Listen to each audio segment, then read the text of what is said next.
RSS के जो प्रधानमंत्री हैं, जो आरएसएस के गुलाम हैं। जो आरएसएस संगठन बोलता है वो उसी हिसाब पे चलते हैं। आरएसएस बोलेंगे इस देश को बेचना है तो वो तत्काल इस देश को बेचने का काम कर रहे हैं। क्या वजह रही कि आज आप लोगों को जंतर मंतर आना पड़ा? ये सर ये कह रहे हैं कि पिछले वर्ग के प्रधानमंत्री है, पिछले वर्ग के मुख्यमंत्री है, फिर भी रोड पर है पिछले वर्ग। आज हम 21वीं सदी में रह रहे हैं, इंटरनेट का जमाना है।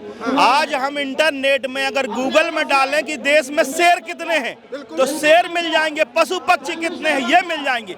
लेकिन आज भी अगर आप अभी हम राजधानी दिल्ली के जंतर मंतर पर है। यहाँ पर जो ओबीसी समाज के द्वारा आज विरोध किया जा रहा है, जानने का कोशिश करेंगे कि क्या वजह है इस विरोध का। क्या नाम है सर? मैं राकेश लोधी मध्य प्रदेश से हूँ, ओबीसी महासभा का कार्यकारी प्रदेश अध्यक्ष हूँ। अच्छा, क्या वजह रही कि आज आप लोगों को जंतर मंतर आना पड़ा? जंतर मंतर इसलिए आना पड़ा कि 2014 से लेके अभी तक हमारे देश में प्रधानमंत्री जो है पिछड़े वर्ग के हैं और राष्ट्रपति महोदय हमारी बहन एसटी वर्ग की हैं। लेकिन आज आजादी के 75 साल बाद भी पिछड़े वर्ग को हक अधिकार संख्या के अनुपात में नहीं मिला है। नहीं मिला है। अंग्रेज जब गुलाम थे तब तो हमारी गिनती हो गई, लेकिन आजाद भारत में आज हमारी गिनती नहीं हो रही है। आज हमारी गिनती नहीं हो रही, क्या कह रही है? अब कारण ये है कि वो नहीं चाहते हैं बीजेपी, नरेंद्र मोदी जी और जो मुख्यमंत्री प्रधानमंत्री है वो नहीं चाह रहे कि गिनती के हिसाब से रहे। लेकिन प्रधानमंत्री भी ओबीसी से है। प्रधानमंत्री ने तो कहा है और लागू भी किया है कि हम जातिगत जनगणना कराएंगे, लेकिन आज तक नहीं कराया है। और अब गणना करने का कॉलम भी आया है, फॉर्म भी आया है, तो उसमें जातिगत जनगणना के नाम से कोई कॉलम नहीं है। तो हम ओबीसी महासभा के माध्यम से और सारे ओबीसी इस जातिगत जनगणना को होने थोड़ी देंगे। क्या हम जो जातिगत गिनती करने जाएगा उसको लात मार के गांव से भगा दिए जाएंगे। ये गणना नहीं होगी जब तक जातिगत जनगणना का उसका कॉलम नहीं जोड़ा जाएगा। ये कॉलम की क्या जरूरत पड़ गई? एक रहोगे तो सेफ रहोगे, ये जातियों जी हाँ? क्या जरूरत पड़ गई कॉलम की? अरे बहुत तो मिल ही रहा है, फिर तो पता ही नहीं पड़ेगा सही से कहाँ भाग जाओ। वो तो बहुत जरूरी है। हाँ बहुत क्यों जरूरत? इसकी जरूरत क्यों? देखिए, मैं कहता हूँ आज हम 21वीं सदी में रह रहे हैं, इंटरनेट का जमाना है। आज हम इंटरनेट में अगर गूगल में डालें कि देश में शेर कितने हैं तो शेर मिल जाएंगे, पशु पक्षी कितने हैं ये मिल जाएंगे। लेकिन आज भी अगर आप ओबीसी की जनगणना डालो कि कितनी आबादी है तो 1931 की दिखाएगी। इसलिए हम चाह रहे कि वर्तमान में जो 21वीं सदी है 2026 में हमारी आबादी मालूम हो और संख्या के अनुपात में हमें हिस्सेदारी मिले। अच्छा, यहाँ पर कुछ पोस्टर पर लिखा हुआ है कि आरक्षण जो है ना 50%, तो इसकी ये क्या लिखा हुआ है? इसके बारे में थोड़ा समझाइए। देखिए, एक इंदिरा साहनी का जजमेंट था कि 50% से ज्यादा रिजर्वेशन नहीं दिया जा सकता है, लेकिन ईडब्ल्यूएस दिया गया ना तो 50 से 10 60 हो गया ना। जब 60 दे रहे हैं तो पिछड़े वर्ग का संख्या के अनुपात में किस लिए नहीं दे रहे हैं? हम संख्या के अनुपात में हिस्सेदारी मांग रहे हैं।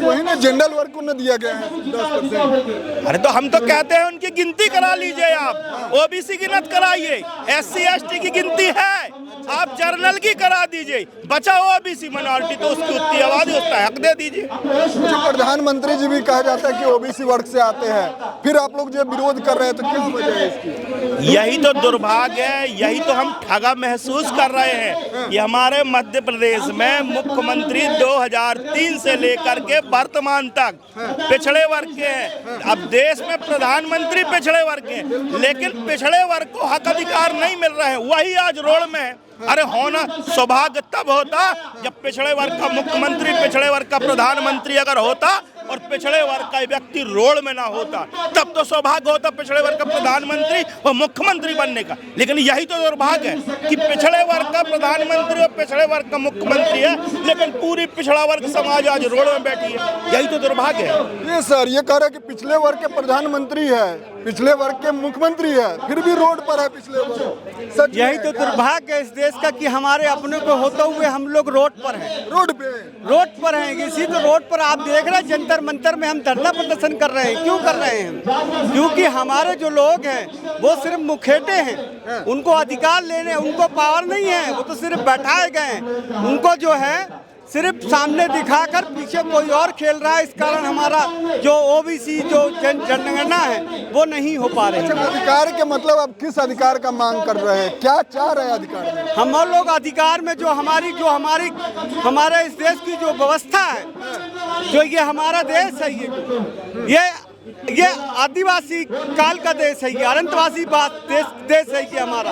हम यहाँ के मूल निवासी हैं और मूल निवासी होने के नाते आज हम जब पढ़ लिख कर आज हम जब पढ़ लिख चुके हैं तब हम अपने हक अधिकारों की मांग कर रहे हैं और हम लोग ये हक लेकर रहेंगे। ये कह रहे हैं कि लेकर रहेंगे, कैसी अधिकार चाहिए जो ये डिमांड कर रहे हैं लेकर रहेंगे, दावा ठोक रहे हैं।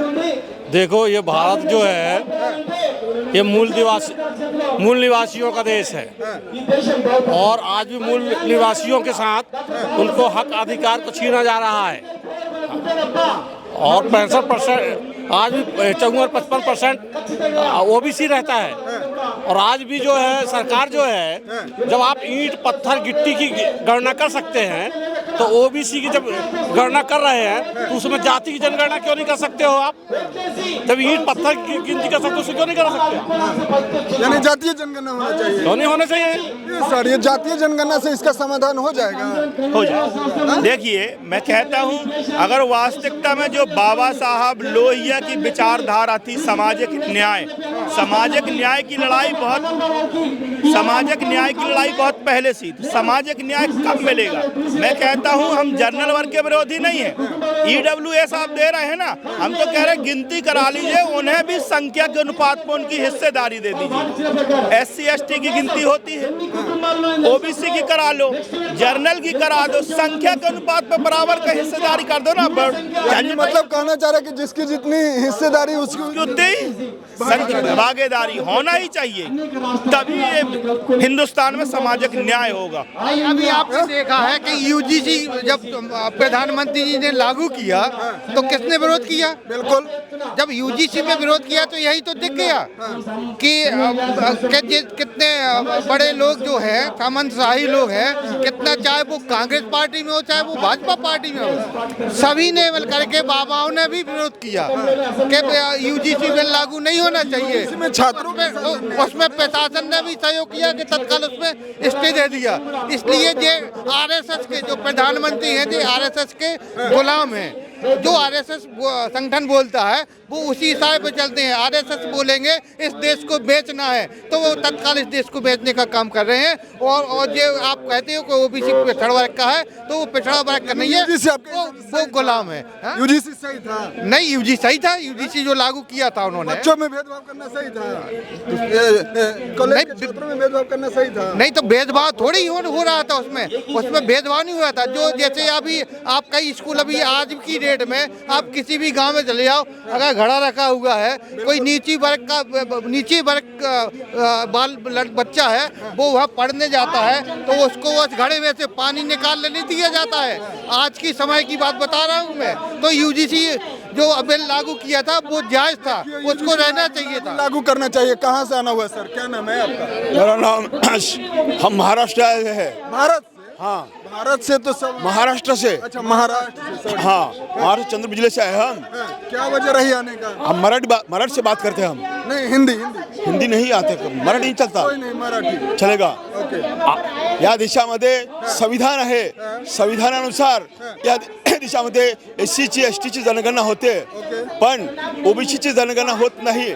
म्हणून सरकार नियोजन ठेवत नाही, त्याच्यामुळे या इथं जंतर मंतर या OBC या लागलं हे जाणून घ्यावं सरकारने। कारण या देशामध्ये OBC संख्या जास्त आहे पण त्यांना मोजत नाही। या देशातील जनावरांना मोजते पण OBCना मोजत नाही। त्याच्यामुळे नियोजन करण्याकरता OBC संख्या किती आहे हे त्यांच्या लक्षात येत नाही। हे न्यायाला सुद्धा माहीत आहे। म्हणून हे जनगणना करावं, त्याच्या कालम ठेवून त्याने जनगणना करावं, न्याय द्यावा। नाहीतर याच्या समोर जर जन आंदोलन झालं तर हे सरकार जबाबदार राहील। अच्छा, सरकार जिम्मेदार है, सरकार जिम्मेदार रहेगा। ठीक है, समय दिए बहुत बहुत धन्यवाद। तो कुल मिलाकर सुना आपने इन सारे लोगों का जो अपना राय था रखे। बाकी आपका प्रतिक्रिया क्या कहता है नीचे कमेंट में इंतजार करेंगे। मिलते किसी अन्य खास खबरों के साथ, तब तक के लिए दीजिए इजाजत। जय हिंद, जय भारत, वंदे मातरम।